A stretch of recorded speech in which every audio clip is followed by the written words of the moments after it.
Back when America was creating its transcontinental railroads, this locomotive, the CVR number 13222 Pioneer, built in 1851, pulled short passenger trains on the Cumberland Valley Road to Pennsylvania and Western Maryland until 1890, a quite long career.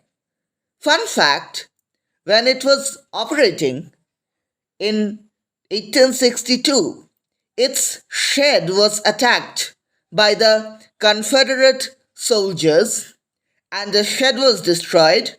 However, fortunately, the locomotive did survive.